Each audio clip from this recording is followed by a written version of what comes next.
Bonsoir à tous. Donc, je m'appelle William Cochet. Euh, du coup, vous ne me voyez pas parce que ma caméra ne fonctionne pas sur l'ordinateur. Je suis désolé, mais bon, on n'est pas là pour se voir. Donc, vous arrivez bien à m'écouter, tant mieux. Donc, je suis skieur professionnel depuis 15 ans maintenant. J'ai 39 ans. Euh, et au début de ma carrière, donc quand j'avais 23 ans, là, je suis arrivé sur le ski, dans le ski sur le tard, hein. Je suis pas du tout un gars de la montagne à la base. Je suis plutôt un gars de la mer qui allait skier pendant les vacances avec sa famille. Et j'ai toujours caressé ce doux rêve de devenir skieur, mais c'était un petit peu inatteignable. Et les choses de la vie ont fait qu'à un moment, je me suis retrouvé sur une compétition de ski et ça avait assez bien marché. Et c'est pour ça que j'ai sauté le pas et que j'ai pu en faire mon métier.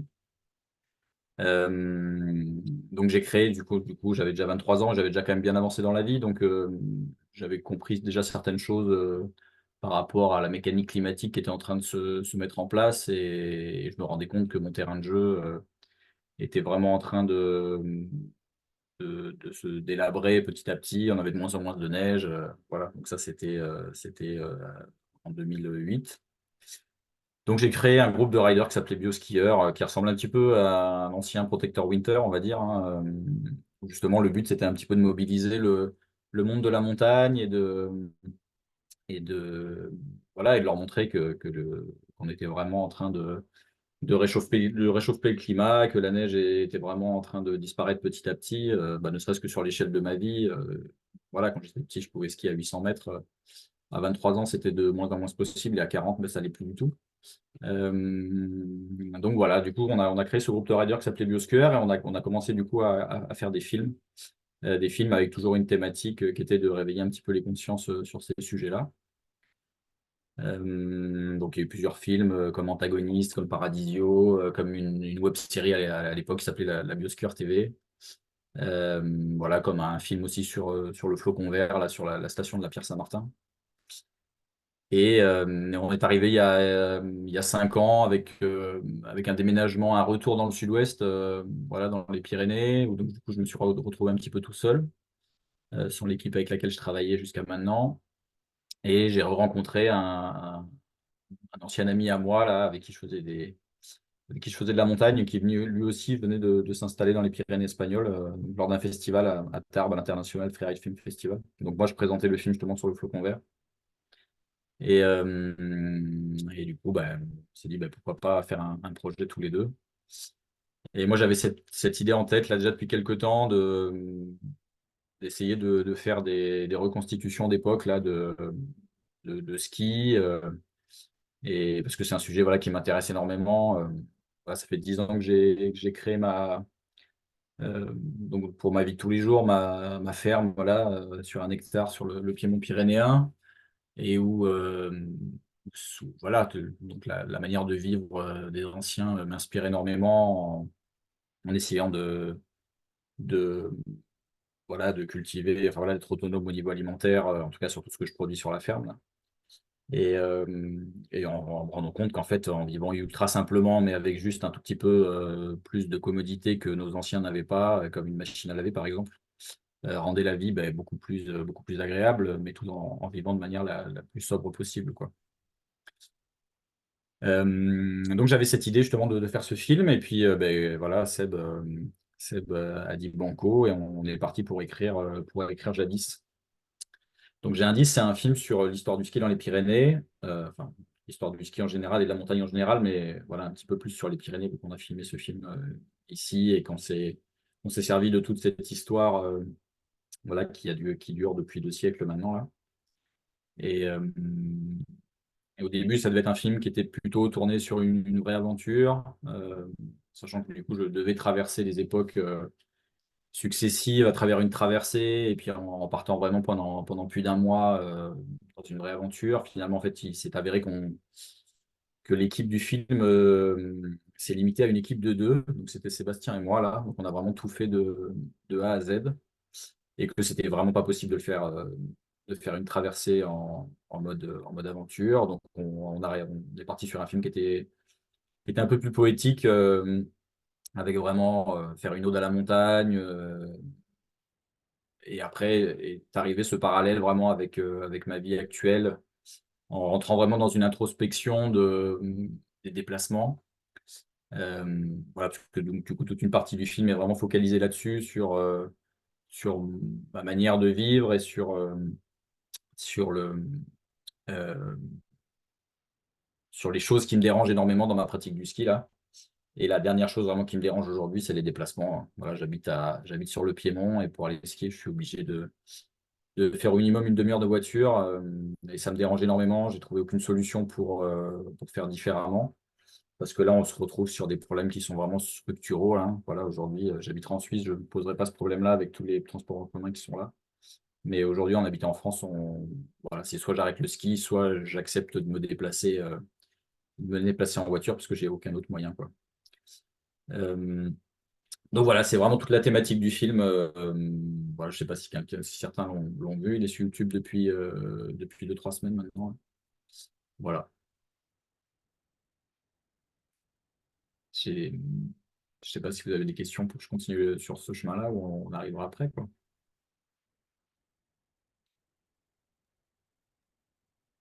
C'est un pouce ou c'est une question? Non, c'était un pouce, notamment parce que William demandait qui avait vu le film. Moi, je l'ai vu récemment et j'ai beaucoup apprécié, mais non, non, j'aurais peut-être des questions plus tard. Hop, Si tu veux ouais, continuer, William, ou s'il y a d'autres personnes qui ont des questions, allez-y. exactement. Si tu as des questions pour Will, on peut en prendre quelques-unes maintenant et sinon on laisse la parole à Étienne.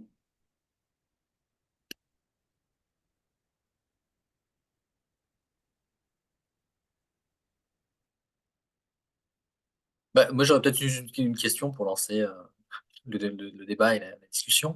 Comme je ne suis pas connaisseur de ce genre de choses-là, le film a pris combien de temps à être fait? Est-ce que tu l'as fait sur plusieurs années ou plusieurs saisons de ski ou bien sur une seule saison? Voilà, c'était ma question de Ouais, mon point de vue aussi. ça nous a pris 4 ans là. Ouais, Euh, Principalement parce que en fait aujourd'hui c'est extrêmement difficile de faire un film de ski, encore plus dans les Pyrénées où les conditions de neige, on a vraiment tendance à les attendre très très longtemps. Euh, Ça a été vraiment un gros point du film où il y a même toute une partie du film qu'on n'a pas pu tourner parce que pendant 4 ans on n'a jamais eu les conditions de neige à l'endroit où on voulait aller là. Euh, voilà, du coup c'est vrai qu'on ça fait aussi partie des raisons pour lesquelles voilà, je pense que je vais pas continuer sur la voie de faire des films de ski parce qu'aujourd'hui, c'est vraiment une pression et une charge mentale de regarder la météo et d'essayer de faire en sorte qu'on arrive à avoir une montagne qui soit jolie et des conditions de neige assez intéressantes pour pouvoir skier de la meilleure des bannières. Donc ouais, ça a été assez long, en effet, 4 ans de réflexion et d'attente. Voilà. merci. Ouais, ben, en rebond par rapport à ça, William, combien de fois enfin, est-ce que vous avez est-ce que vous avez dû renoncer à des idées que vous aviez au départ, justement à cause de l'évolution des situations dans les Pyrénées? Est-ce qu'il y a des trucs, voilà, des idées que vous aviez et que vous avez dû changer, que ce soit en termes d'endroit, en termes en termes d'idées pour le film, etc. Enfin, parce que sur 4 ans, j'imagine que voilà, ça a été une longue réflexion et de l'adaptation constante. Ouais, Comment bah, vous c'est avez vraiment géré ça? toute cette partie-là de conclusion du film qui devait pas du tout être comme ça là. Où justement on va à l'Aneto, hein, ce qui est enfin, le plus haut sommet des Pyrénées, là, à la fin du film, mais justement on doit faire une magnifique face à la fin avec vraiment des belles images de ski dans un endroit euh, voilà, qui est vraiment grandiose. Et bah, ça, on n'a jamais réussi à le faire parce qu'on n'a jamais eu les conditions de neige à cet endroit-là, quoi. Voilà. Et bah, j'espère qu'un jour ça reviendra, mais en tout cas, pour le moment, même cette année, là, c'est encore la sécheresse complète chez nous, donc c'est, ouais, il a fallu qu'on s'adapte et qu'on fasse cette conclusion du film qui, moi, voilà, me plaît moyennement. J'aurais bien aimé quand même faire un truc encore mieux, mais voilà, c'est juste la nature qui a décidé à ce moment-là. Et nous qui n'avons pas eu peut-être les idées pour essayer de faire encore un truc un peu mieux, même si le film fonctionne très bien. Enfin, ça va très bien, mais c'est vrai que, en tout cas, c'est une vraie frustration qu'on a eue avec Sébastien de ne pas pouvoir faire cette conclusion du film comme on le souhaitait, quoi.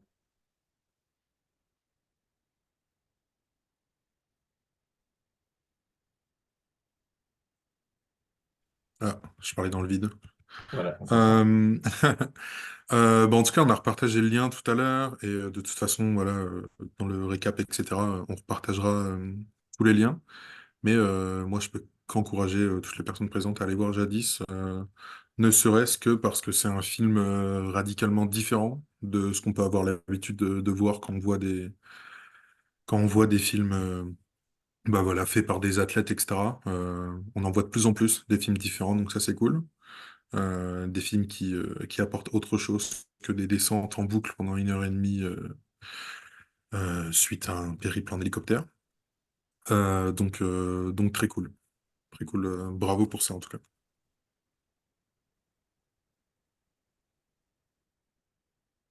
Ah, une question de Juliette. Si tu veux, Juliette, intervenir, et puis après, on pourra laisser la parole à Étienne. Ça marche, merci.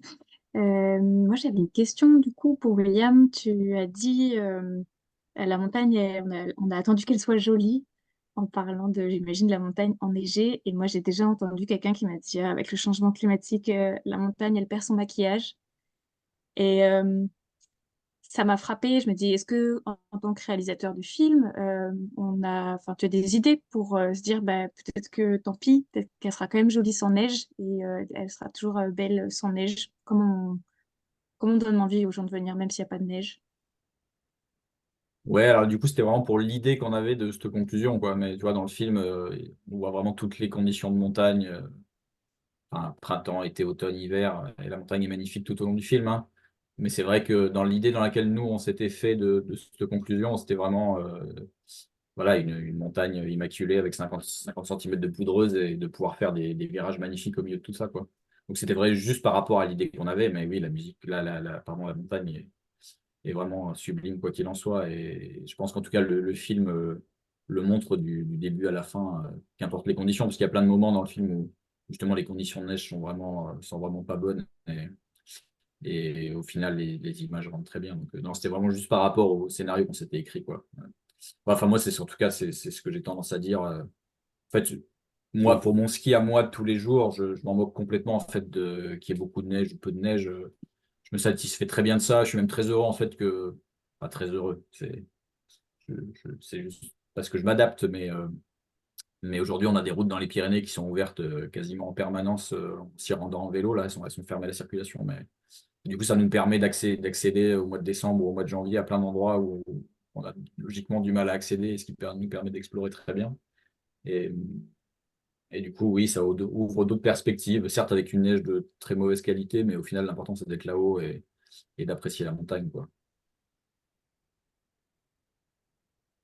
Ça marche, merci pour ta réponse.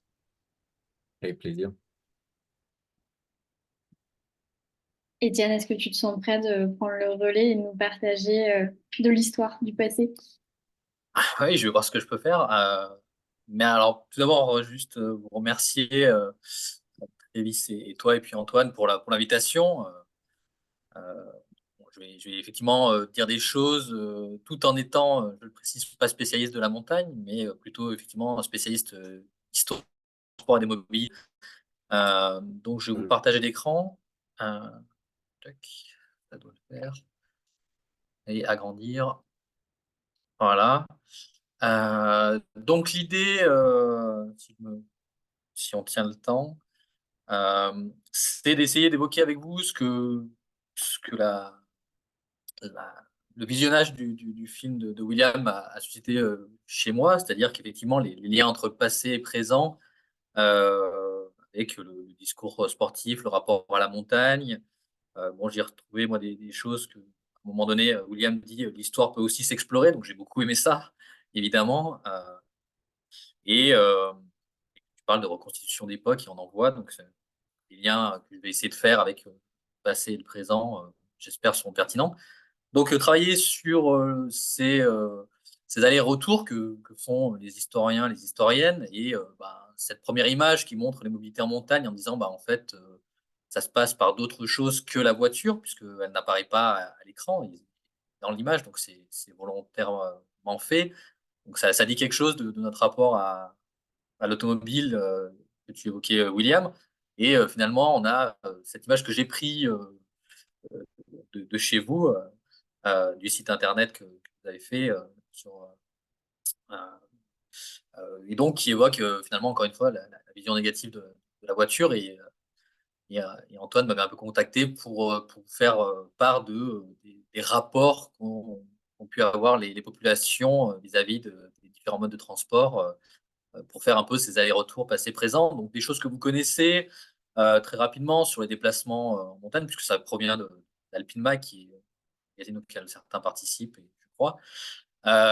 Et au final, donc, la part de la voiture individuelle ou partagée qui est très importante, que ce soit l'été ou l'hiver, évidemment, et puis la part d'autres moyens de transport beaucoup moins importants. Donc, on en parlait un peu avant dans le webinaire sur finalement l'accessibilité des lieux, notamment de montagne, qui a été, grâce à la voiture, largement euh, démocratisée, on va dire, et qui aujourd'hui pose question, notamment dans le bilan carbone, les rapports du GIEC et d'autres éléments.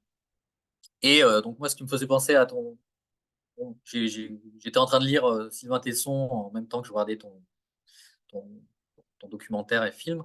Et donc j'avais voilà, quelques images. Alors lui, il parle des falaises, des crêtes sur tout l'arc atlantique, etc. Mais j'avais un peu cette idée, enfin, je pourrais contredire William, sur cette approche du rapport à la nature, du rapport à la montagne, au dépassement de soi que j'évoquais, qui m'a fait un peu penser à cela. Donc voilà, j'ai mis ça en exergue, mais pour en venir vite au cœur du sujet, donc des enjeux de critique vis-à-vis des transports, peut-être rappeler quand même que certes aujourd'hui on a des contestations vis-à-vis du ferroviaire.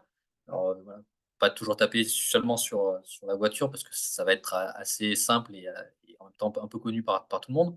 Mais on a effectivement des enjeux de contestation vis-à-vis de Lyon-Turin, vis-à-vis de la question de l'eau, de la biodiversité. Aujourd'hui, enfin depuis déjà on va dire les années 2000, alors que le projet de Lyon-Turin date des années fin des années 80, début des années 90.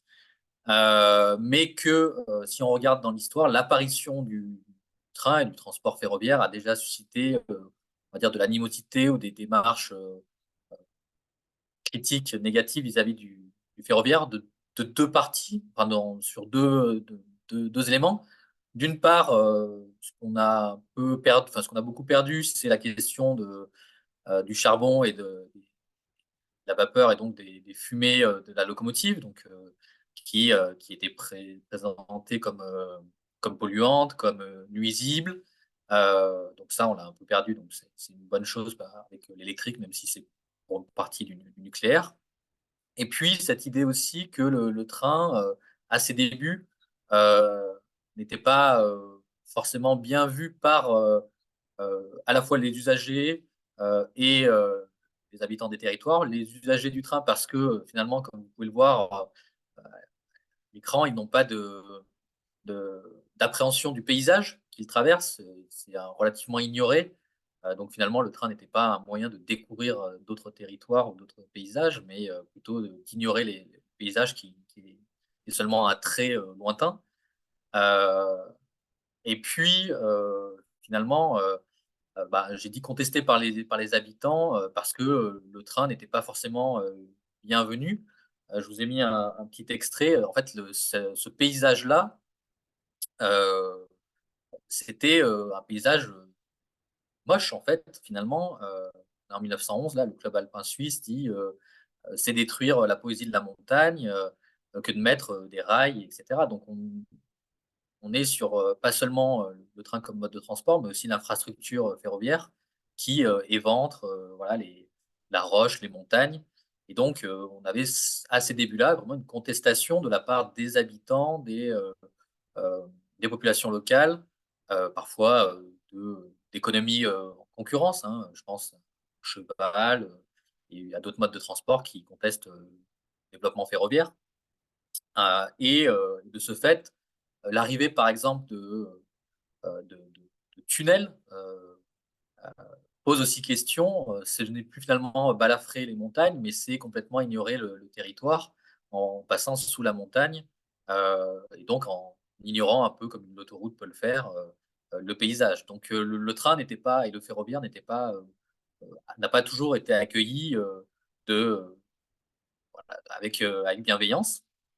Ce qu'il y a aussi, c'est un peu moins, visible et moins dans les discours, mais à ne pas oublier, c'est qu'il y a parfois aussi tout un héritage qui n'est pas forcément, valorisé par, les SNCF, à savoir, des gares abandonnées, des lignes de chemin de fer secondaires qui sont laissées à l'abandon et donc une certaine pollution, visuelle, qui demeure. Donc c'est pas toujours le cas, mais ça existe et pour lequel la SNCF les SNCF ne font pas nécessairement, d'efforts pour, entretenir, pour aménager, et qui attendent finalement d'être, de mourir de leur belle mort.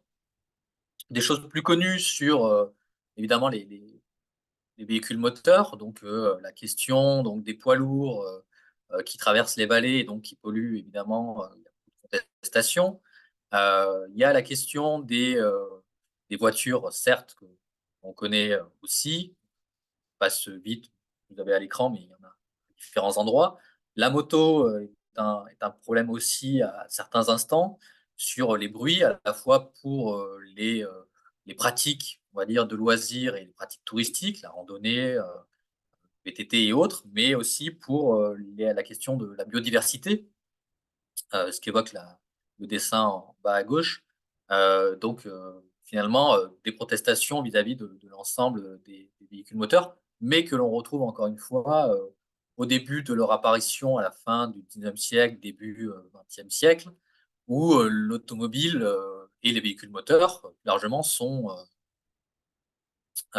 contestés dès leur apparition parce qu'ils soulèvent de la poussière, ils appartiennent à une élite riche, masculine plutôt, heu et ils tuent, des enfants, des animaux, et donc dès les débuts, l'automobile et les véhicules moteurs plus largement, hein, le poids lourd, il y a des municipalités qui interdisent l'entrée des véhicules motorisés, sur leur commune ou qui font payer une taxe pour pénétrer sur la commune, et ils demandent de rouler à une certaine vitesse qui est même, ridicule, qui est la vitesse d'un d'un vélo, par exemple. Donc voilà, il y a vraiment des enjeux, très tôt jusqu'aux années 30, on va dire, vis-à-vis de ces nouveaux véhicules qui apparaissent et qui posent problème, comme c'est le cas aujourd'hui, qui reviennent à poser problème, en particulier. Donc les motards sont pointés du doigt, heu, c'était le cas, dans les Vosges notamment, mais j'ai retrouvé moi j'ai lu, je suis un pas mal assidu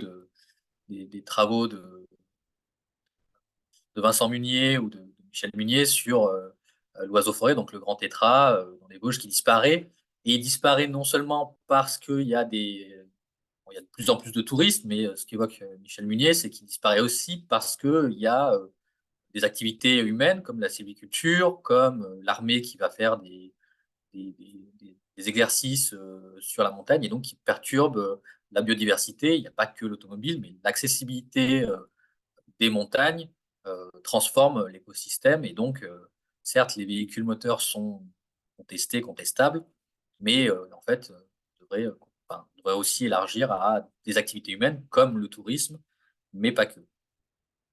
Heu, Si j'avance un peu, il y a des contestations, de la route que vous connaissez, probablement sur, la question des routes sublimes du Vercors, qui ont été, récemment, dégradées comme je l'ai mis. Mais voilà, encore une fois, c'est des choses que l'on retrouve dans le passé, avec des territoires comme les Grisons, le canton des Grisons en Suisse, qui, pendant une dizaine d'années, interdit aux véhicules moteurs d'entrer sur son territoire et plusieurs éléments de périodes, d'événements, où on va contester, l'accessibilité de la montagne, aux véhicules moteurs par la route, pour différentes raisons, hein, des raisons économiques. Parfois, on estime qu'on a dépensé trop d'argent pour le ferroviaire et qu'on a plus d'argent pour la route, donc on va, inciter les gens à prendre le train plutôt que de prendre la voiture. Parfois parce qu'on conteste ce que l'automobile charrie, c'est-à-dire des touristes, des riches, euh, des dangers, de la vitesse, des pollutions, voilà. Donc il y a tous ces éléments-là qui apparaissent. Un renfermement sur soi, j'ai mis un point d'interrogation. C'est ce qu'on voit un peu en regardant les différents articles récents. Ils ont mis pas beaucoup, mais euh, on a effectivement ce que l'on retrouve un peu dans l'histoire avec ce qu'on appelait l'anti-automobilisme, c'est-à-dire ce que je vous expliquais, des villes qui vont boycotter les véhicules moteurs, les chauffeurs. Et finalement, la montagne ou les montagnes ou les lieux de montagne aussi sont peut-être en train de se fermer un peu. J'ai vu ça récemment là, dans le Huffington Post où un propriétaire donc, a fermé un sentier. Et il y a eu une manifestation dans les Vosges pour lutter contre la privatisation de la montagne. Et Sylvain Tesson l'évoque aussi dans son livre sur les chemins noirs. Donc, je suis peut-être un peu trop inspiré par Sylvain Tesson en ce moment, mais quoi qu'il en soit, il y a cette question-là de de la montagne qui se refermerait, mais on retrouve un peu en parallèle des villes qui se referment, comme Gilles Savary l'évoque, avec ce qu'on connaît aujourd'hui, nous, à Lyon, c'est la mise en place des zones à faible émission, qui vont peut-être donner moins accès aux populations les plus précaires, qui ont des voitures assez vieilles pour rentrer en ville, etc. Donc je passe un peu. Vous connaissez ça parce que c'était aussi sur le site que j'ai pris, donc j'ai volé pas mal d'informations, mais je dévoile mes sources. Sur la question de la neige qui est amenée par camion dans les stations des Vosges, bon, ça m'a fait penser à deux choses. D'une part, cette piste de ski sur les pentes de Fourvière dans les années 60, où on allait chercher de la neige pour donner l'accessibilité aux Lyonnais pendant plus de 10 ans et pour qu'ils puissent faire du ski avec un téléphérique, un télésiège, etc.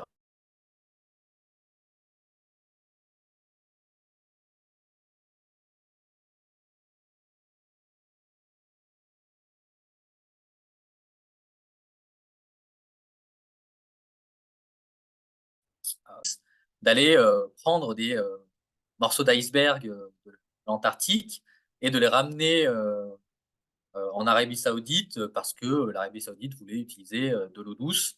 Et donc, il y a eu une potentielle tentative de voir si c'était faisable d'aller chercher.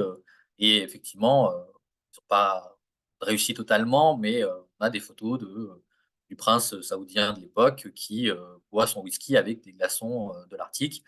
Donc voilà, cette tentative déjà existait dans les années 60, 70 d'aller chercher très loin on va dire de la richesse des montagnes, donc la neige notamment, ou les glaçons, les icebergs, pour les ramener dans des zones qui en manquaient probablement, puisque l'Arabie Saoudite devait transformer son eau, etc., dessaler en particulier.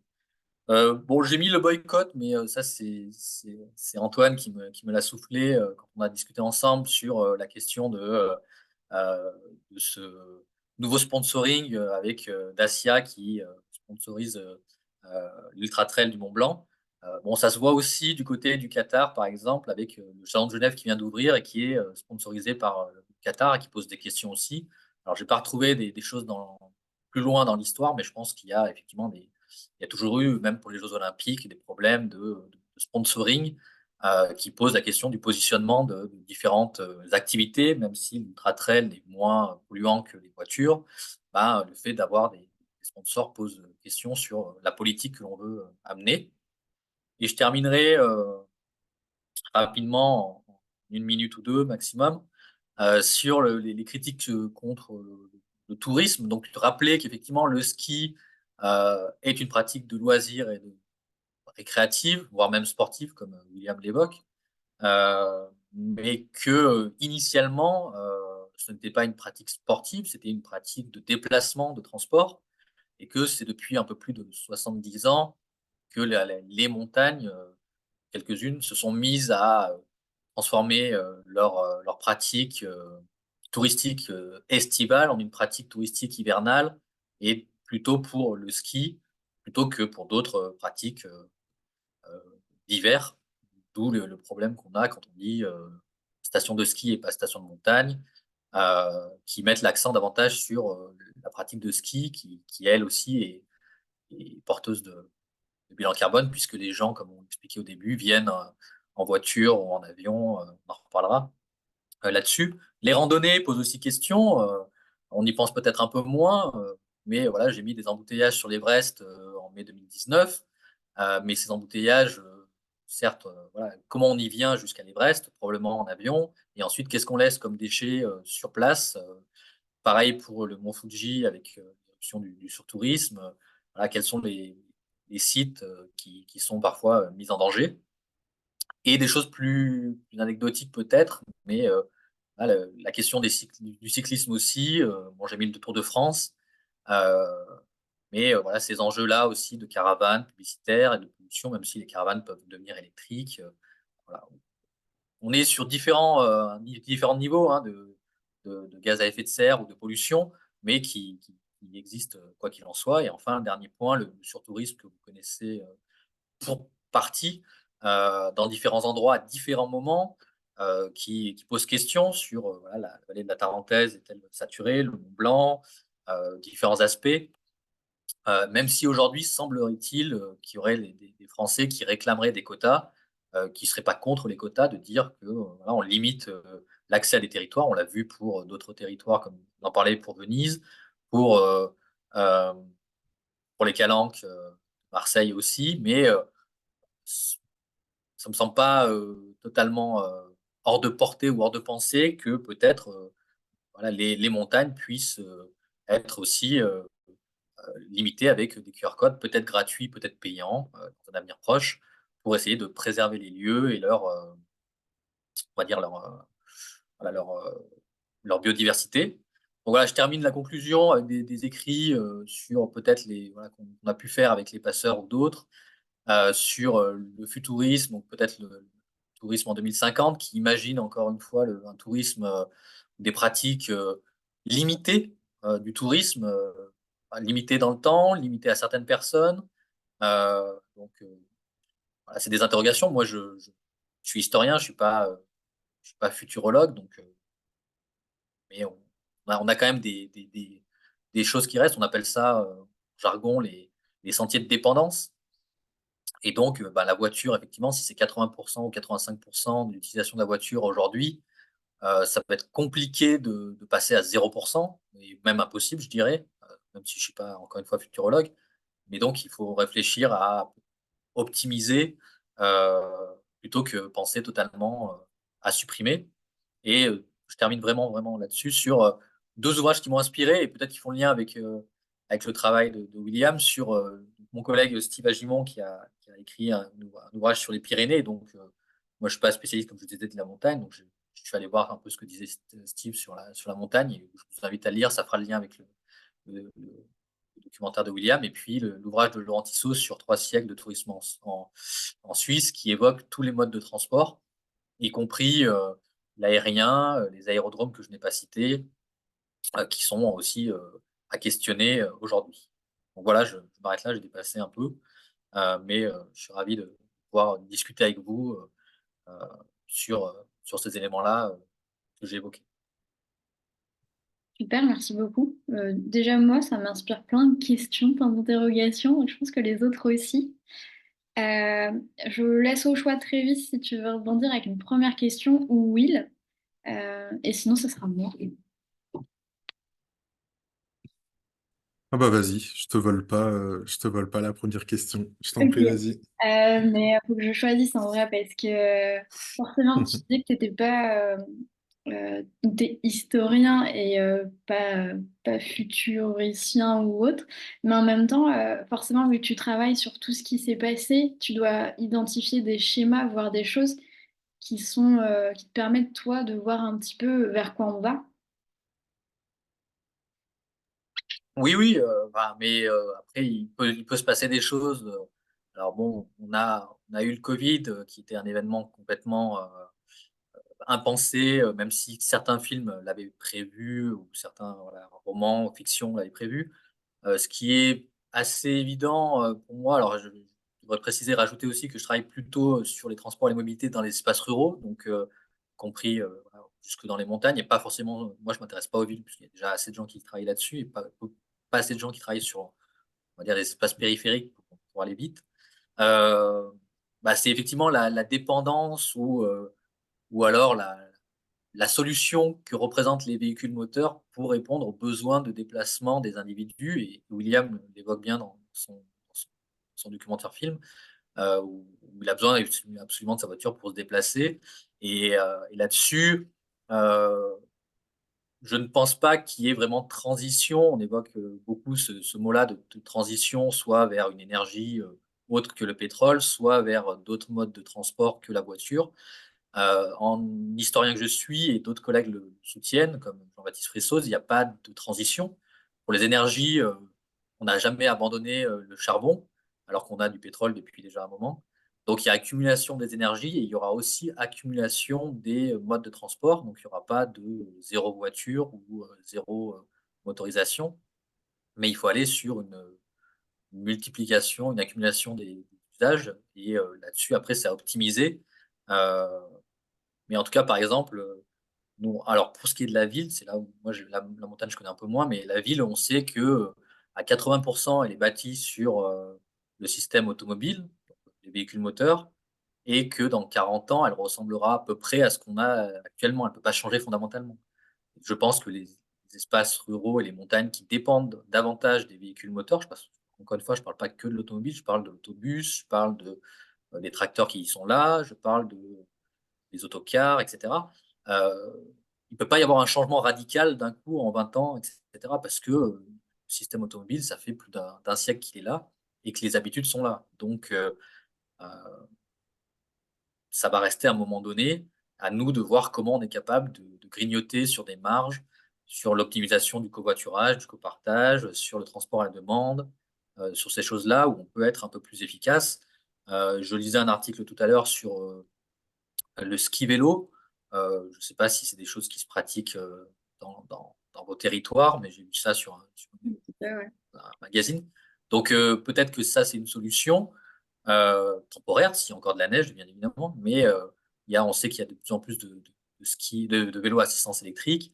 Bon, je ne suis pas convaincu, comme par rapport à d'autres collègues, que le vélo à assistance électrique soit la solution du monde rural, mais il peut peut-être aider un tantinet. Ok.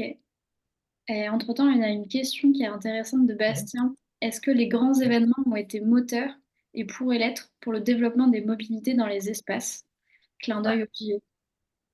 Oui, alors oui, en général, ça joue le rôle d'accélérateur, mais ça peut, enfin, très souvent, on considère que, j'en parle avec les étudiants, que les JO sont aussi un poids à porter pour les territoires, et on le voit déjà avec Paris, quand on dit, j'étais à Paris hier ou avant-hier, où les gens commencent à évoquer que le billet de transport sera à 4 euros pour faire payer l'arrivée de gens et subventionner voilà, les installations, etc. Donc, c'est un accélérateur, c'est certain, et les JO le seront parce qu'on va y mettre un investissement financier, des acteurs vont se lancer dans des projets, vont rénover des choses ou optimiser des installations sportives qu'ils auront. Mais d'un autre côté, ces JO pour les JO, ce sont ce qu'on appelle des giga-événements. Et donc, ils vont mettre une pression sur ces territoires-là qui, sur un moment donné, avec beaucoup de gens, et puis après, relativement plus personne. Donc, comment on fait pour équilibrer ensuite ces usages, malgré le fait qu'ils aillent, le comité des JO aille sur davantage de développement durable. Euh, Tous les derniers JO qui se sont passés, été comme hiver, sont parfois sont pour des territoires, des points morts. Parce que après, comment on fait pour utiliser les infrastructures qui ne sont plus à la capacité de ce qu'on connaît quotidiennement. Donc c'est un des problèmes d'avoir ces éléments ponctuels qui font venir beaucoup de gens, qui ont explosé un peu les dimensions capacitaires d'un stade de foot ou pour de pistes de ski, etc. Et qui ensuite sont moins utilisés. Alors, Comment je me positionne sur le concept de l'anthropocène? on est pointu, c'est C'est une très bonne question, effectivement. Euh, euh, bon, il y a plusieurs choses. L'anthropocène, il faut savoir, en fait, moi, la question en tant qu'historien, c'est à quel moment on fait démarrer l'anthropocène. certains historiens la font démarrer dès l'apparition de l'homme, d'autres à la Première Guerre mondiale, d'autres à la Seconde Guerre mondiale. Moi, je dirais qu'effectivement, ça commence avec la révolution industrielle et, euh, et pour le coup, euh, c'est quelque chose que j'enseigne à mes étudiants en tourisme, d'avoir un regard sur l'Anthropocène, mais peut-être de ne pas mettre la focale que sur euh, bah, toute activité humaine et émet des gaz à effet de serre. Que ce soit, j'ai essayé de le montrer même avec l'Ultra Trail du Mont Blanc, il y a forcément, pas forcément que par les sponsors, mais par les installations, par la venue de gens qui viennent voir cette activité-là, il y a forcément des gaz à effet de serre, bien moindres qu'un avion, c'est certain, mais en tout cas, il faut avoir une vision, on va dire, des jeux d'échelle sur voilà, quel mode de transport on utilise, à quel moment, pour quels usages. Et je pense que le documentaire de William montre assez bien, je trouve, sur cet élément compliqué où on est tous en train de se dire est-ce qu'on a besoin d'y aller et si oui, comment on y va pour limiter nos déplacements de gaz à effet de serre quand on sait que la mobilité, c'est un besoin, on va dire, primaire. Est-ce que tu peux nous expliquer rapidement ce que c'est l'Anthropocène? Parce qu'on a un JB qui a envie Oui, sur des questions. ouais. Alors l'Anthropocène, bon, c'est un concept inventé par un chimiste, Crutzen, qui dit que, en fait, en regardant les strates de la, de la Terre, on peut voir à partir d'un certain moment l'impact de l'homme dans les couches de la Terre, et donc que à partir de ce moment-là, l'homme a vraiment un impact sur l'environnement, sur la Terre, et c'est visible par des coupes de la Terre, géologiques, pardon, euh, et qu'on peut dater effectivement à un moment donné où il y a explosion on va dire, des gaz à effet de serre et, euh, et donc c'est à ce moment-là qu'on dit que l'homme est vraiment un acteur de la, du changement climatique parce que concrètement, dans les couches géologiques, on s'aperçoit de la présence de l'homme, alors qu'auparavant, elle n'était que complètement masquée parce que moins pollueur et moins polluante. Si j'ai été, voilà, je suis pas le spécialiste de l'Anthropocène, mais les travaux de Jean-Baptiste Fressoz vont clarifier un peu ça, si besoin. Ok. C'était clair, mais si jamais, n'hésitez pas à mettre une question s'il y a un point qui Oui. reste.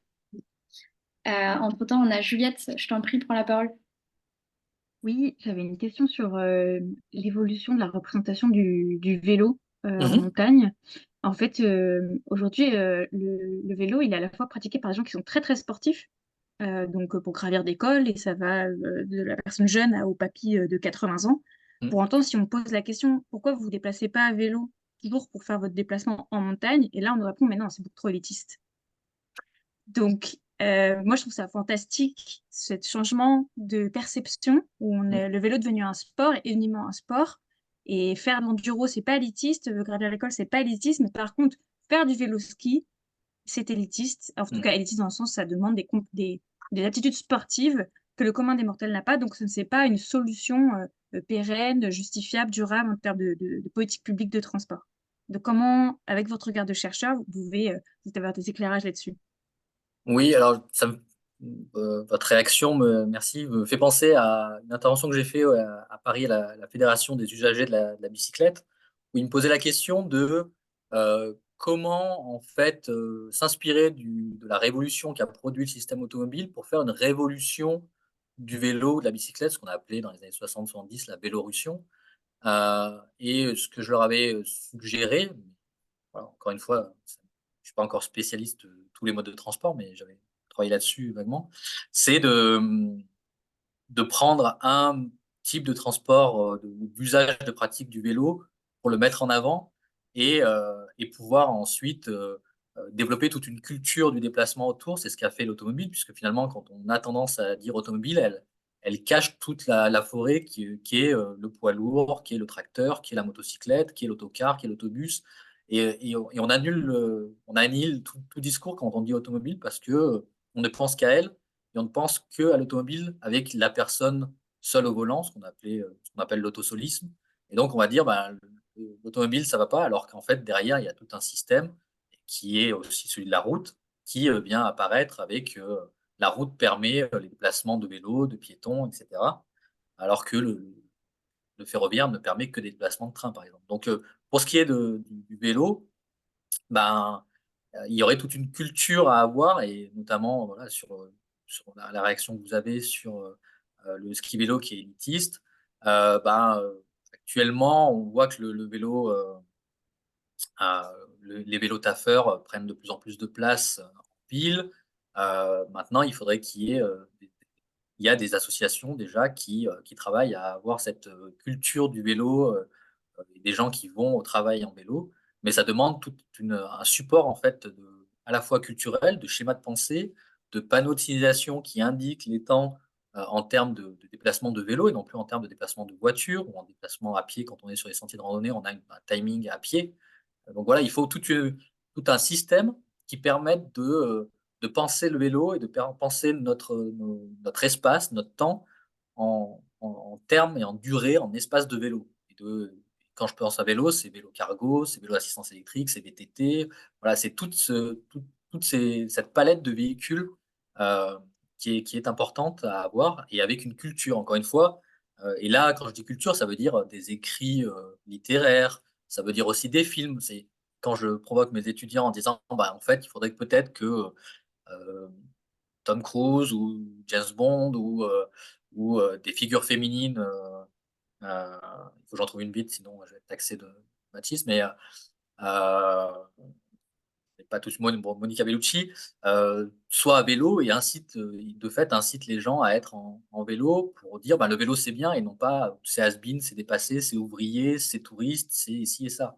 Donc il faut qu'il y ait ces imaginaires-là qui pénètrent dans les mentalités des gens pour qu'ainsi, bah, si on voit Tom Cruise sur un vélo, on se dise pas il est has-been, mais ah ouais, il est cool, j'ai envie d'être comme lui, comme quand on le voit conduire une belle voiture, entre guillemets, ce qui est encore le cas et c'est peut-être un peu problématique aujourd'hui.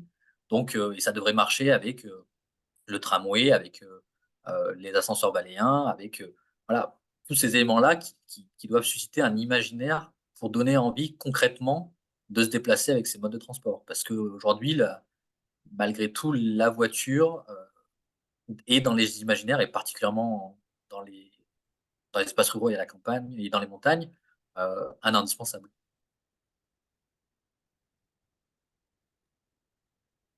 Alban, tu peux prendre la suite si tu veux.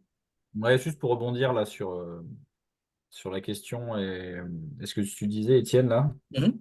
euh, du coup, sur l'élitisme quand même du vélo ski, là, Mhm.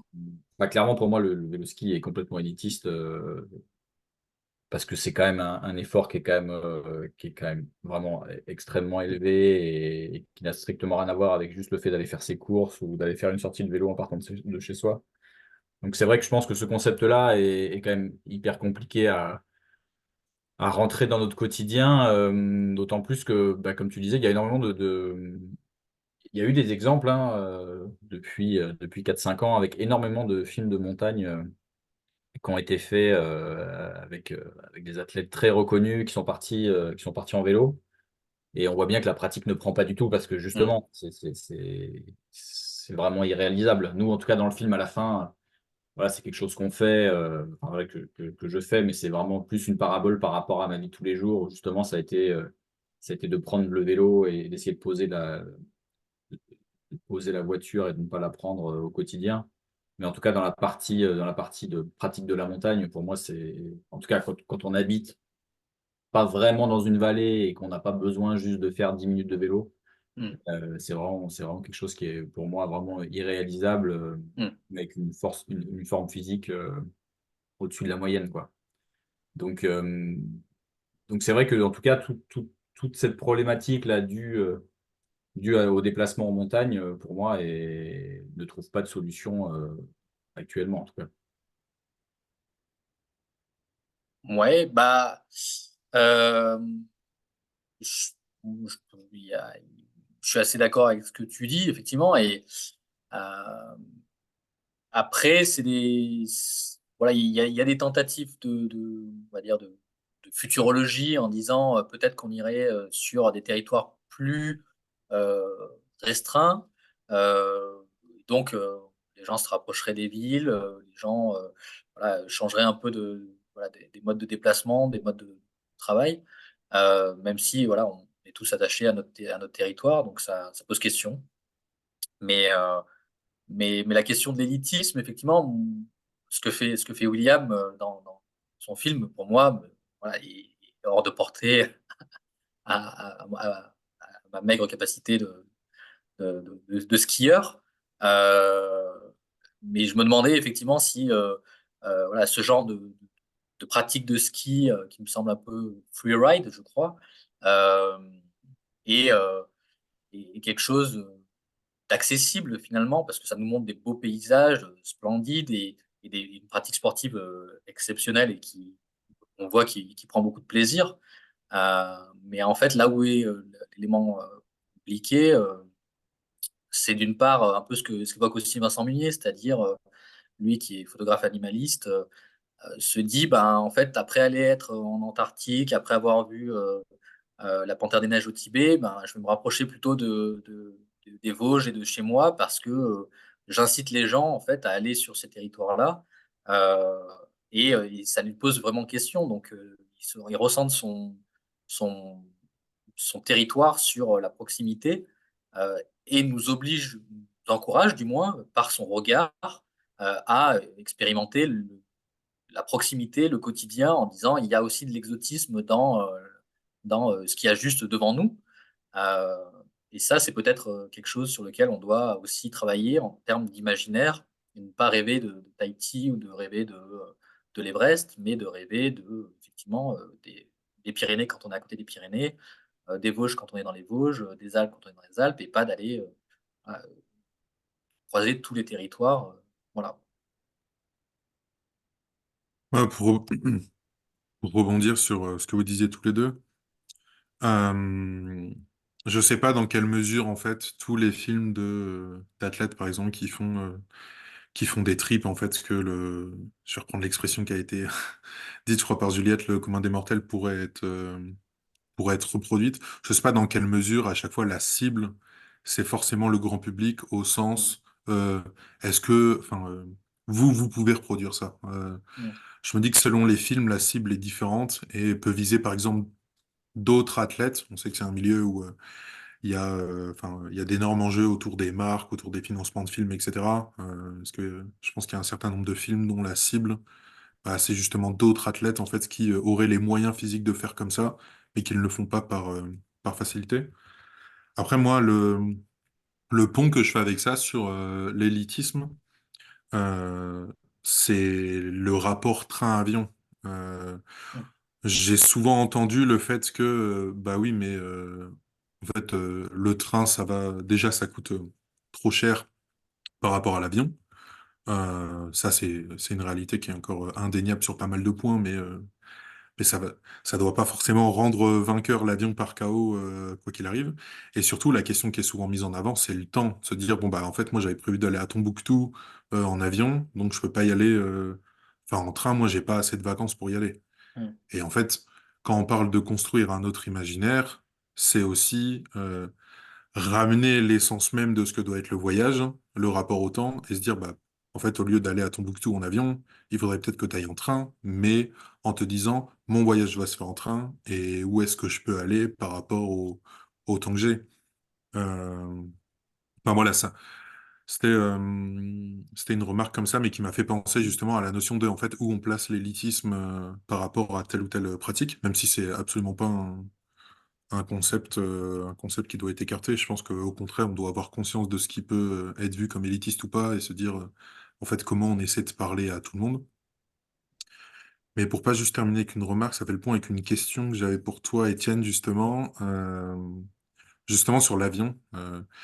Dans ta présentation, Mm. le point commun que j'ai vu dans justement en fait l'évolution des moyens de transport, etc., c'est que malgré donc toutes les réticences qu'on a pu avoir au fil de l'histoire, euh, au final, le sens de l'évolution a été vers quelque chose qui était plus pratique, qui permettait d'aller plus loin, qui permettait d'aller plus Mhm. vite. Et si jamais je me trompe dans ma compréhension, n'hésite pas après à me rectifier. Et j'ai l'impression, voilà, qu'au final, ce qui a gagné, c'est toujours le plus facile. Et à côté de ça, donc voilà, tu as mentionné l'évolution du ferroviaire, de la voiture, du Mhm. vélo, Mhm. mais pas de l'avion. Mhm. Et concernant l'avion, on voit qu'il y a des pays, notamment comme en Suède, où ils ont carrément créé un mot qui explique ça. Mhm. Il y a une honte de l'avion qui commence à apparaître. Voilà, les enjeux écologiques sont de plus en plus mis en avant sur le fait de ne pas prendre l'avion. Mhm. Est-ce que tu penses que justement l'avion peut être le premier moyen de transport qui va pas avancer mais qui va reculer, euh, alors que justement bah voilà c'est une réalité, même les personnes qui vont défendre le plus fort le train ne pourront pas dire que tout ce qu'on peut faire en avion on pourra le faire en train. Donc quoi qu'il arrive, ça va devenir réduire le nombre de vols, réduire notre capacité à prendre l'avion, va forcément réduire notre capacité à aller sur différents endroits ou en tout cas à la même fréquence. Est-ce que tu penses que justement ce recul entre guillemets de liberté ou de facilité peut justement annihiler l'espoir que l'avion recule dans les pratiques, ou au contraire ça pourrait être un peu un changement on va dire nouveau dans l'histoire. Désolé pour la longueur de la question, mais j'espère que j'ai été Non. clair.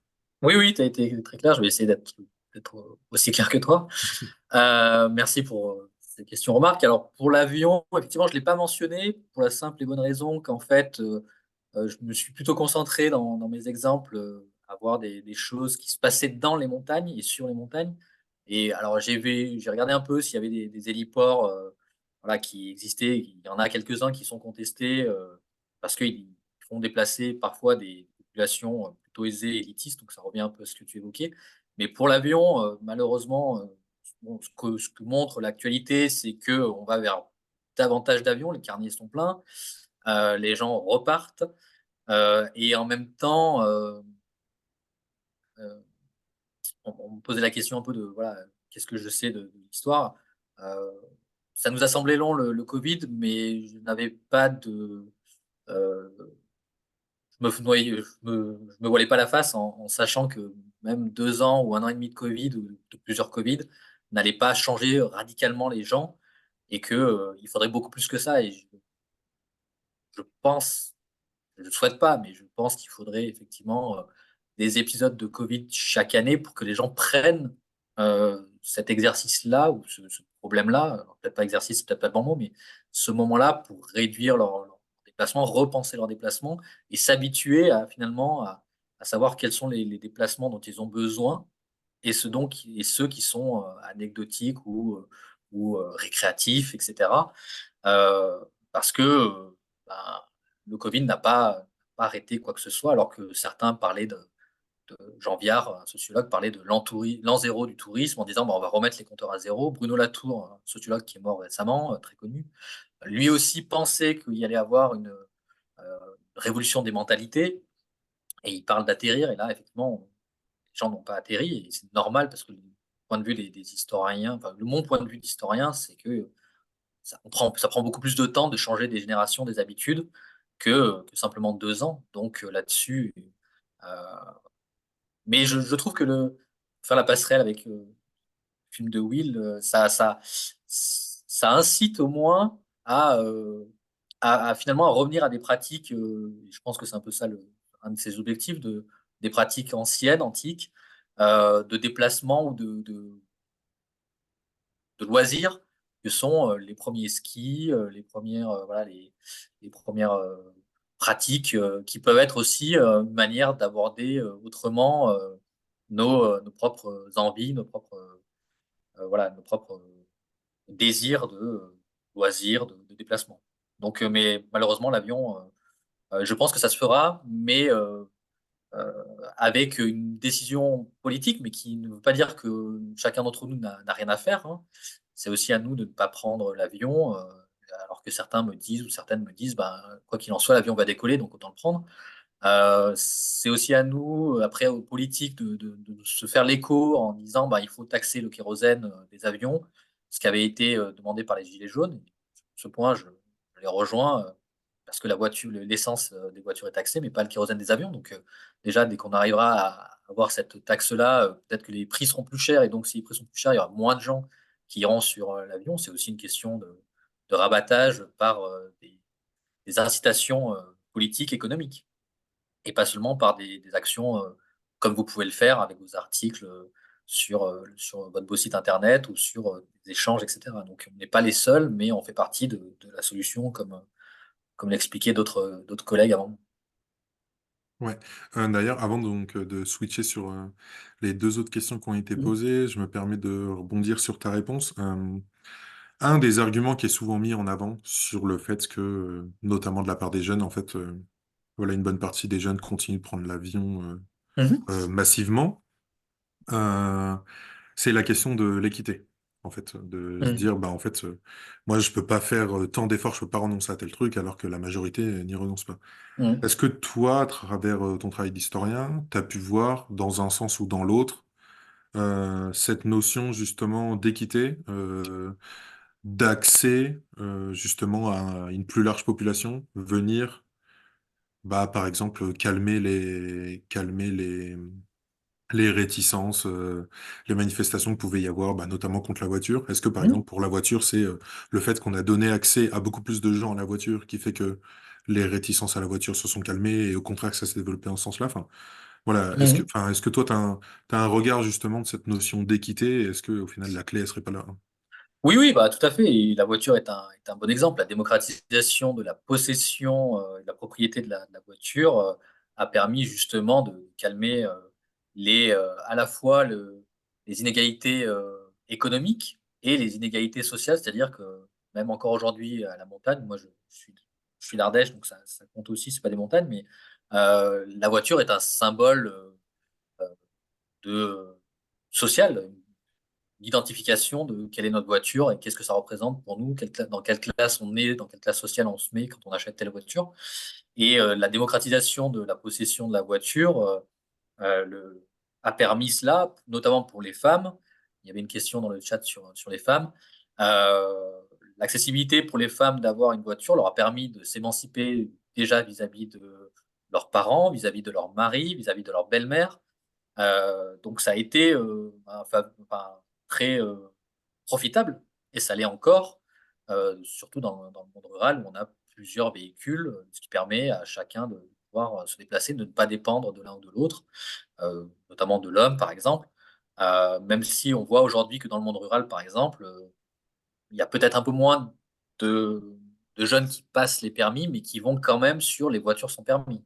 Donc là, encore une fois, Mhm. les véhicules moteurs sont indispensables quand on veut aller travailler à l'intérim, retrouver des jobs, etc. Alors qu'en ville, évidemment, passer Mhm. le permis n'a pas vraiment de sens. Donc, cette démocratisation soit de la possession, soit des véhicules qui deviennent moins chers ou qui sont sans permis, a permis effectivement de tasser les contestations, mais en même temps, et moi je le vois peut-être, on va le voir poindre sur le téléphone portable, ça a tellement été démocratisé qu'aujourd'hui on en vient à se poser la question de finalement, est-ce que c'est pas trop? Euh, alors la voiture, ça se voit très bien parce qu'il y a des pollutions visibles à l'œil nu ou presque, sonores, visuelles, olfactives, etc. Pour le téléphone portable, c'est un peu moins visible parce que nos téléphones sont construits ailleurs, les énergies, les matières premières sont polluantes ailleurs. Mais tôt ou tard, je pense que à force de démocratiser le téléphone portable, il y aura aussi cette contestation du portable qui, pour les jeunes aussi, ils peuvent parfois plus intéressant qu'une voiture. Donc, je pense qu'on verra un plafond de verre aussi sur ce moyen de communication et de déplacement, puisque le téléphone permet de faire plein de choses maintenant, le smartphone, qui sera, à mon avis, à l'égal de la voiture. Et en même temps, ce qui rend la question de l'avion très complexe, c'est que c'est beaucoup plus simple en termes d'acceptation de donner un accès, de donner une liberté au plus grand nombre, plutôt que de devoir de la retirer de manière équitable, ou en tout cas de l'encadrer, sans dire qu'on va aller dans un monde où il y aura plus juste d'avion, mais de l'encadrer. Et donc de plutôt faire un recul. Ça paraît plus compliqué à mettre en place que de donner des voitures à tout le monde.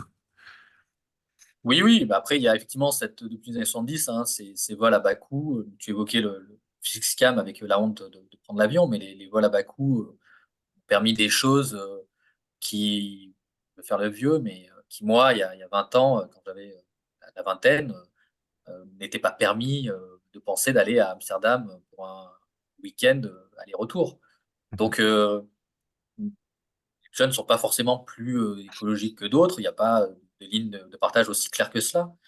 Mais on voit quand même un plafond de verre. En termes d'histoire des transports, il n'y a plus de Concorde. Euh, on commence à diminuer la vitesse dans les villes, on essaye de la diminuer sur les autoroutes. On devrait passer du 130 au 110 km/h. On a essayé le 80 km/h, mais bon, il y avait aussi un problème de préparation des populations, parce que ça a du sens vu les accidents qu'on a dans les espaces ruraux et en montagne. On en a plus qu'en ville. Donc, on est peut-être sur moins de vitesse, et c'est ce que dit Jean-Marc Jancovici, hein, donc économiste écologiste, qui dit que demain, on ira moins loin, moins vite, moins souvent, et pour plus cher. Donc, il faudra voir sur cette question d'équité comment on arrive à ne pas perdre tout le monde quand on va vers ce nouveau modèle qui n'est plus celui des 30 glorieuses, où on allait, comme tu l'évoquais, très loin, très vite, plus aisément, etc. Et c'est pour ça que l'historien, de temps en temps, sert à quelque chose, pas souvent, mais maigrement et humblement, pour rappeler que les 30 glorieuses, quand j'évoquais cette question de on déplace de la neige pour faire une piste de ski parce que c'est important pour les enfants et l'école de ski, bah ça, c'est une attitude encore des 30 glorieuses des années 45-75 qui devrait être vraiment modifiée, puisqu'on n'est plus sur le même modèle d'expansion, de bilan carbone, etc., où on ne pensait pas à l'environnement, à la biodiversité. Mais le schéma de pensée est lent à bouger. Oui, carrément. Bon, en tout cas, merci pour la réponse. Je me fais le relais. Alors, une question rapide, une question longue. Ouais. Question rapide. Covid ou crise économique, plutôt, la chute d'une économie pourrait-elle faire changer question de mobilité ou Oui, accélérer? mais je répondrai vite, mais oui, sans aucun doute, mais qui va être laissé sur le bord de la route? Et je pense très fortement que ce sera vous, c'est-à-dire les populations qui sont en montagne et les populations en même temps rurales qui sont dépendantes voilà, avec un pouvoir d'achat relativement parfois précaire, etc., puisqu'on s'éloigne des villes pour pouvoir s'acheter sa maison individuelle, etc. Mais on paye l'échange avec les déplacements. Donc, si la crise économique a un impact sur le pouvoir d'achat, il faudra repenser voilà, notre porte-monnaie quand on sait que l'essence est presque à 2 euros. Voilà, certains rognent déjà sur d'autres carrés de dépenses parce que le besoin de mobilité est indispensable. On ne peut pas tous faire du distanciel. Donc, Ouais. Alban, qui est une grande question. Oui, ce que Ouais, j'allais dire. Alban, Bah, vas-y. tu voulais dire de vive voix, Alban? Et je veux bien faire de vive voix. Ouais, ça fait longtemps qu'on en a Mm. parlé, je voulais pas vous couper. C'était Mm. juste pour rebondir, il y a environ 8 échanges à propos de la voiture. Mm. Donc, Je dans le voulais passé, en rebondir. fait. Ouais. Donc, dans le passé. Ouais. C'était pour dire, en fait, pour donner, moi j'y vois quelque part de l'espoir. Il faut se dire que la voiture au début du XXe siècle, Mm. ça avait enfin je veux dire, la population avait une vision de la voiture qui était vraiment pas bonne. Elle avait vraiment Mm. mauvaise presse. D'ailleurs, sauf erreur de ma part, il y a des journaux dans lesquels c'était appelé l'écraseuse ou quelque chose dans le genre. Enfin, ça avait, bref, Mm. une connotation très péjorative. Mm. Ça commençait à prendre de l'espace dans l'espace public. Et c'était, bref, ça faisait clairement pas l'unanimité. Et au Mm. final, une des raisons qui a fait que le marché, enfin, l'automobile a explosé, c'est qu'après-guerre, il y avait énormément d'usines de chars et d'armements qui avaient plus rien à faire parce qu'il n'y avait plus besoin de produire d'armement. Enfin, si, mais des trucs plus petits qui faisaient plus de Mm. dégâts, coucou la bombe atomique. Et et du coup, il a fallu mettre des gens dans ces usines et les rentabiliser. Donc ça, c'est ce qu'on appelle des coûts irrécupérables. C'est que, bon, voilà, on a tellement investi dans ces usines, on ne va pas les laisser dépérir. Et c'est entre autres là que, bon, là, j'ai cité Renault dans mon petit, Mm. dans- parce que ils ont été producteurs de chars pendant la Seconde Guerre Mm. mondiale, mais il y en a d'autres qui en ont profité. pour produire éventuellement d'autres choses. Mais donc en fait, il y a eu un espèce d'effet d'aubaine. Et c'est même s'il y a eu un gros développement du système ferroviaire français à cette époque-là, qui s'est bien dégradé plus tard, en même temps, il y a eu cet énorme essor de l'automobile. Et comme le disait Étienne, en fait, c'est là qu'on a eu un énorme développement du système routier français. On l'a vu en Allemagne, c'est exactement la même chose. Les Allemands, historiquement, en fait, ça a été les premiers à développer un système d'autoroute, cette espèce de quadrillage, pour ceux qui aiment l'histoire, qui a permis de faire déplacer de façon extrêmement rapide les fameux Panzers allemands pendant la Seconde Guerre. Et c'est entre autres ça qui a fait que l'automobile a explosé. Et moi, ce que je me dis, c'est pour qu'il y ait eu cet effet d'aubaine, peut-être qu'on peut avoir un effet d'aubaine identique ou en tout cas similaire sur le vélo. Alors, c'est pas une guerre qui permettra de passer à ça. Mm. En tout cas, c'est pas souhaitable. Mm. Mais voilà, du coup, je me dis, c'est arrivé très très vite et ça avait très mauvaise presse au début. Donc, si on a réussi à donner une aussi bonne presse aussi vite, on doit pouvoir faire la même chose pour le vélo.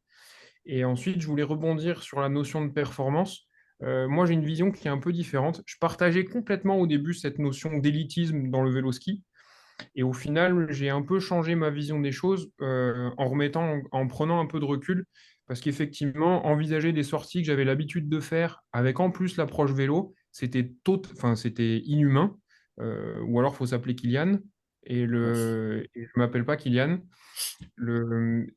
Et effectivement, faire 1500, 2000, 2500 mètres de dénivelé avec au préalable cette manger 30 bornes de vélo qu'il va falloir faire en retour avec 1000 mètres de dénivelé pour atteindre les altitudes où on a de la neige, comme le disait Will, et ben ouais, c'est pas envisageable. Par contre, si on prend l'ensemble de la sortie et qu'on se dit, OK, je vais me manger 1000 mètres de dénivelé en vélo, et après, je vais faire une sortie de 600 mètres ou 500, enfin 500, 600 mètres.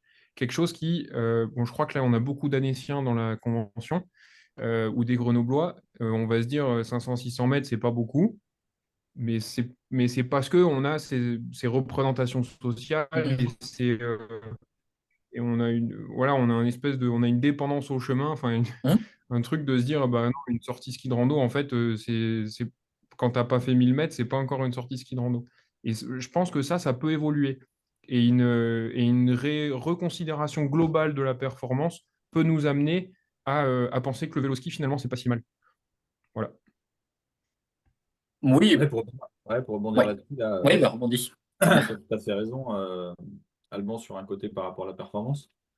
Mais moi, je pense que aussi la réflexion, elle est surtout dans le temps et de prendre le temps. En tout cas, moi, c'est les choses les solutions que j'arrive à trouver aujourd'hui, dans le sens où, encore une fois, en s'inspirant des anciens, voilà, il y a 100 ans, là, quand ils allaient faire du ski, ils n'allaient pas à la journée, hein. Du coup, ils prenaient leur train, ils allaient au fond de la vallée. Bon, il y avait des trains dans toutes les vallées, hein, chose qui n'existe plus, en tout cas dans les Pyrénées, depuis plus de 50 ans. Donc, ils arrivent à Saint-Lary, à Bagnères, ou à Cauterets. Là, ils avaient la chance de pouvoir mettre les skis directement au pied parce qu'il y avait de la neige à 800, à 1000 mètres ou à 1200 mètres. Euh, et puis après, ben, ils partaient en montagne, et surtout, ils y restaient pas qu'une journée, ils rentraient le soir à la maison, quoi.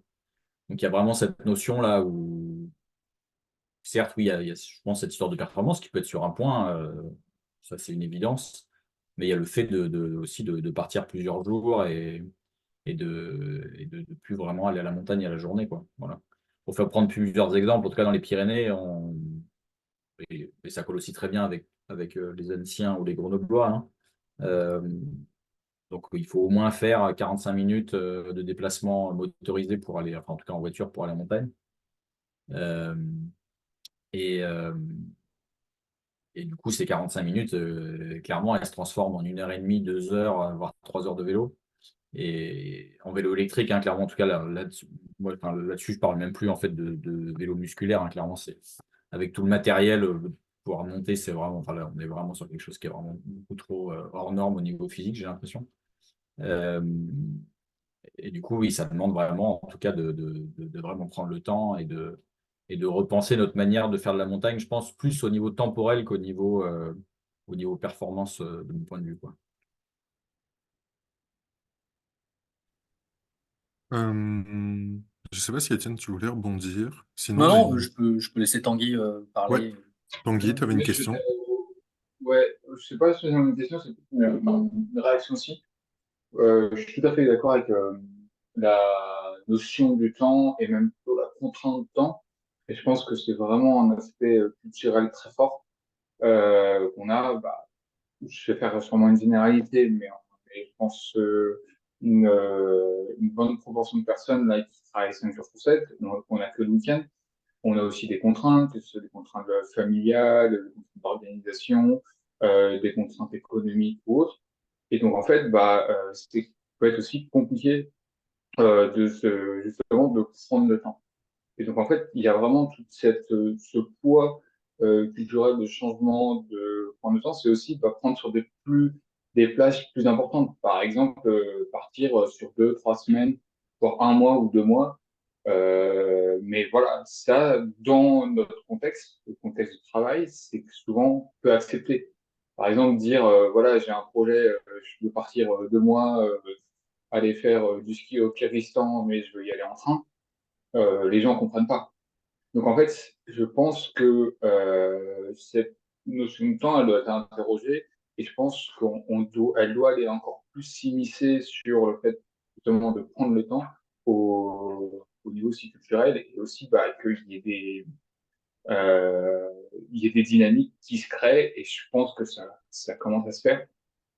Mais voilà, je trouve que la contrainte de temps, elle est aussi très culturelle et je pense qu'elle est importante à être interrogée et je sais pas, Étienne, je sais pas si tu as sorti ce chiffre, mais moi, il y avait un chiffre qui m'avait beaucoup marqué.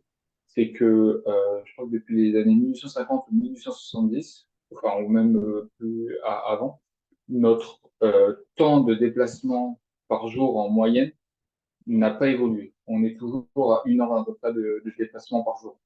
Donc, c'est assez frappant. C'est juste que vu que nos moyens de déplacement bah, maintenant sont plus efficaces et ça va permettre d'aller plus loin, bah, on va tout simplement faire de beaucoup plus grandes distances et aller explorer euh, justement d'autres pays, d'autres contrées, ce qui n'était pas le cas il y a 50 ans.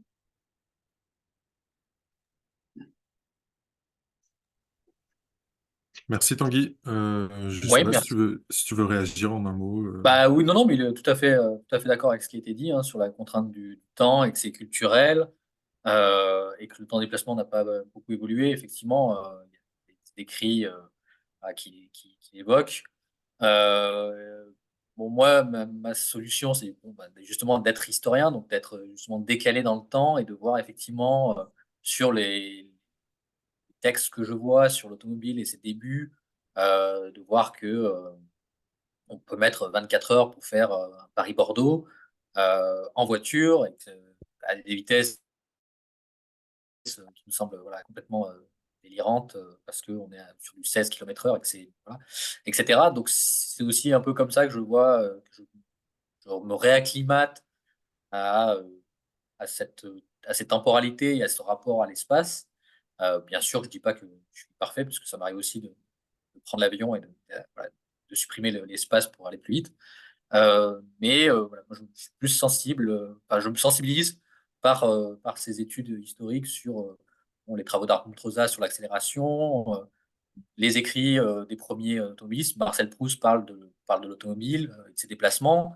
Les revues du Touring Club de France à vélo parlent de leurs déplacements, expéditions touristiques à vélo et on se rend compte que bah, ils vont pas très loin. Thomas Cook, quand il organise son premier voyage, fait à peine 40 km en train et ça semble déjà le bout du monde à organiser. Voilà, c'est un peu comme ça que moi je perçois, mais c'est effectivement Mhm. peut-être qu'il faudrait davantage euh, de, de cette culture-là pour rappeler que bah, c'était une aventure, que c'était une expérience à l'équivalent d'aujourd'hui de ce que serait d'être Thomas Pesquet, d'aller dans l'espace. Mhm.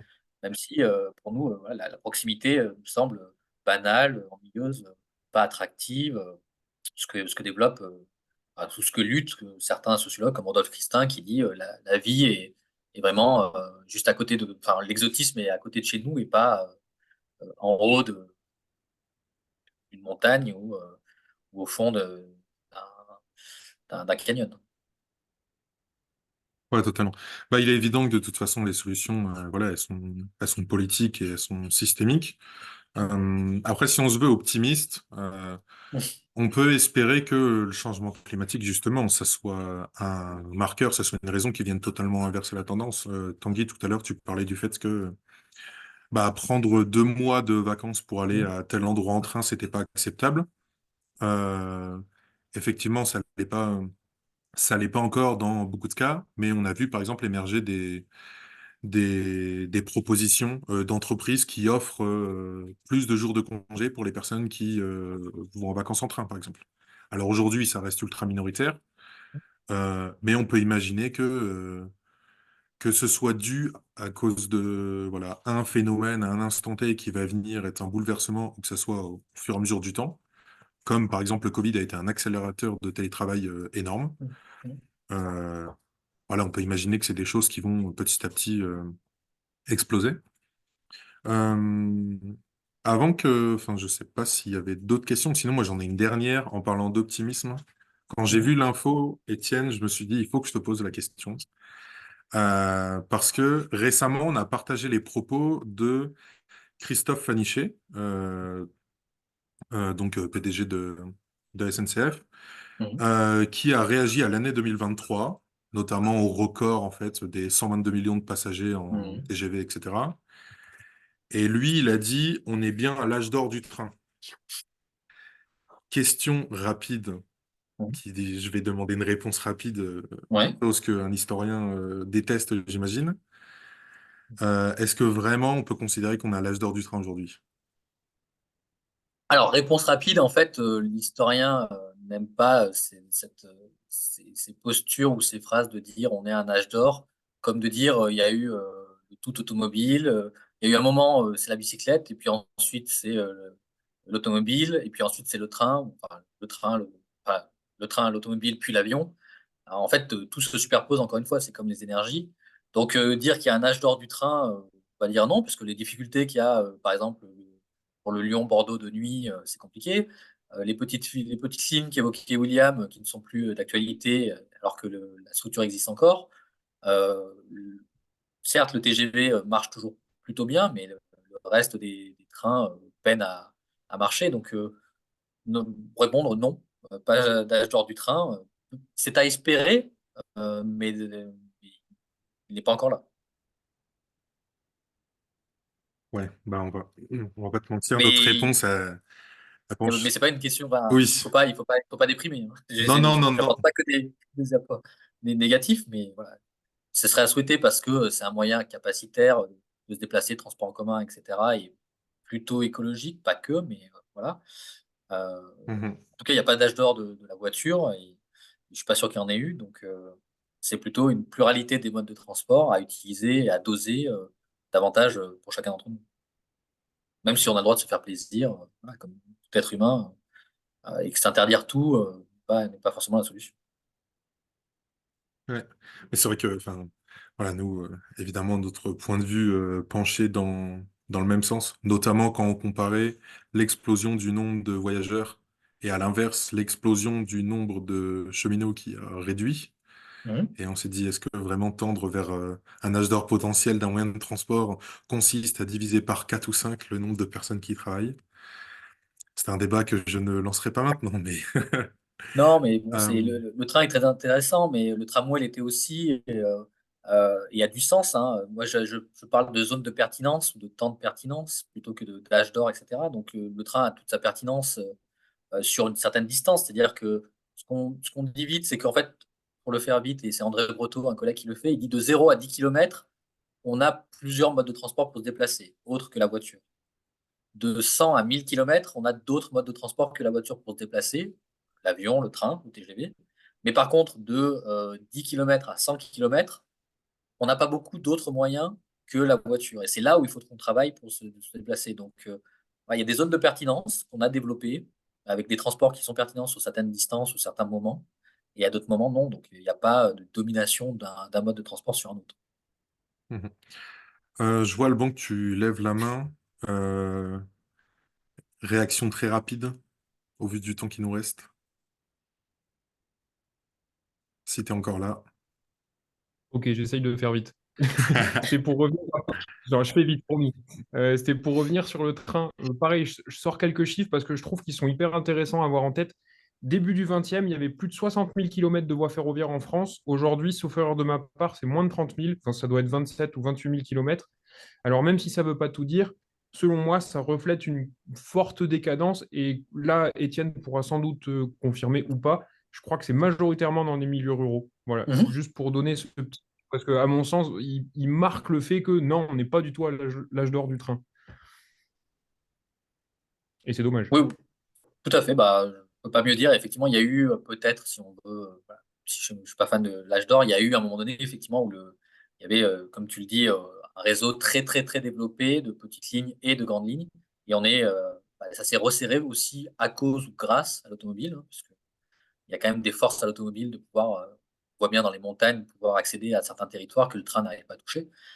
Et donc, ça a fait aussi décliner le train parce qu'il faut être compétitif, capitaliste, etc. Et donc, pas toutes les lignes sont rentables. On le voit bien des fois dans les montagnes. Il y a très peu de gens qui prennent le train pour x, y raison. Donc, oui, oui, tout à fait. Merci Alban pour ta remarque. Merci Alban, t'as fait vite. Bravo. Euh, En tout cas, merci Étienne et William pour tout ça. Avant qu'on se quitte, juste encore quelques minutes, je voulais donner la parole à Bastien parce qu'on a un nouvel outil sur notre site et il va en parler beaucoup mieux que moi. Donc, je le laisse en parler. Ben, merci Trévis. Du coup, bonsoir à tous. Effectivement, alors un nouvel outil, je vais faire un laïus sur même deux outils hein, finalement, hein, qui est déjà en ligne, qui s'appelle PoMobility, dans lequel vous pouvez pour l'instant réserver vos billets de transport donc de votre domicile jusqu'à des destinations qui sont déjà préétablies, qui sont pour l'instant les destinations de montagne de Savoie-Mont-Blanc. Et le deuxième outil, en fait, fait écho à ce premier, c'est de se dire, OK, on est capable d'adresser bon, les stations, OK, on connaît un petit peu, en tout cas par chez nous, hein, puisque Pau a un fort ancrage sur les Alpes du Nord.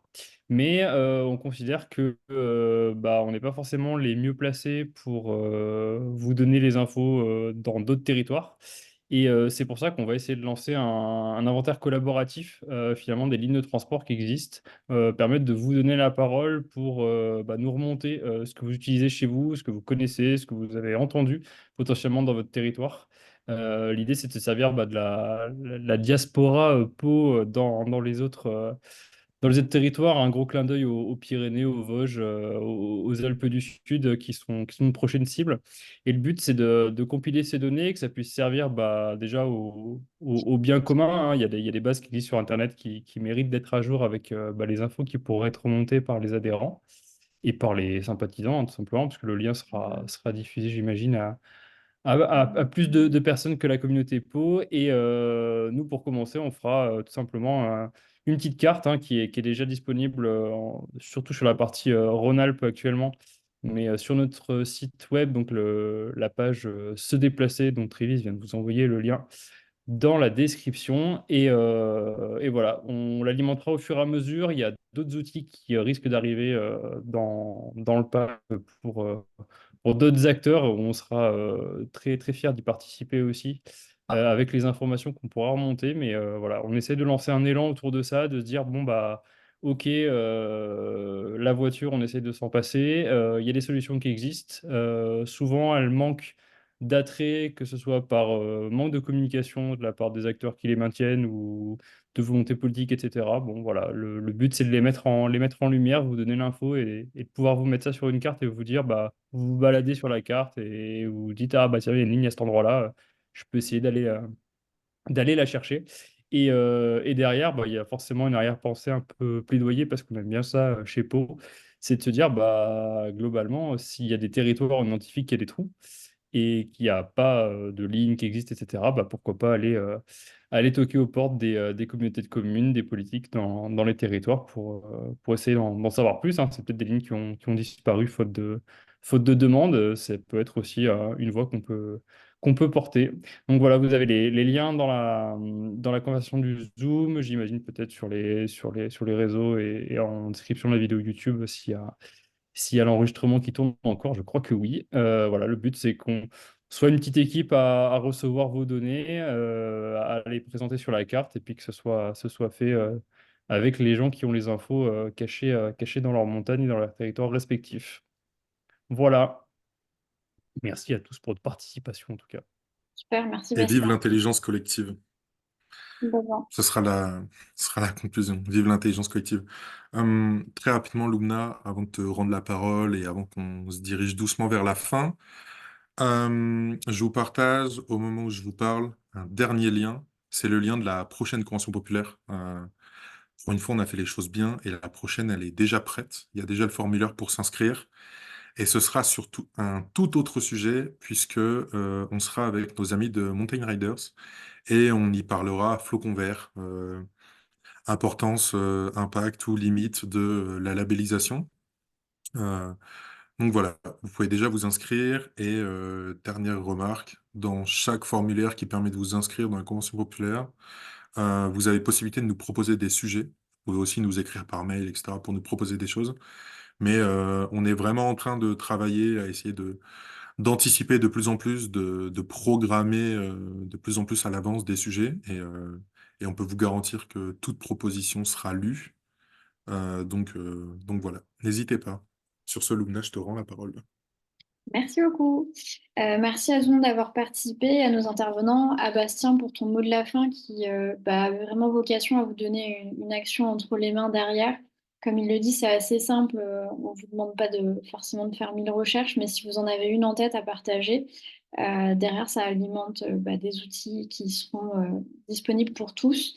On ne vous a pas fait un partage d'écran pour vous montrer la bâche déplacée, mais moi, je vous invite vivement à aller la voir parce que une fois que c'est visuel, ça parle tout de suite plus et ça donne envie de s'engager. Donc vraiment faites-le. Et après, j'ajouterai pas plus parce que Trévis a très bien parlé des choses et de ce qui nous attend le mois prochain déjà. Donc ça, c'est chouette. On est vraiment content d'avoir déjà le sujet de la prochaine à vous partager.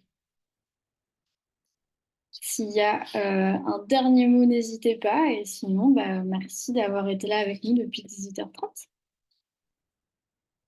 Merci à vous pour l'invitation. Merci d'avoir été partenaire du film. Merci pour tout ce que vous faites. Avec plaisir. Merci, oui. Un grand plaisir. Et merci pour l'invitation aussi. C'était un grand plaisir de rencontrer la communauté Pau. Donc, plaisir de suivre les autres conventions.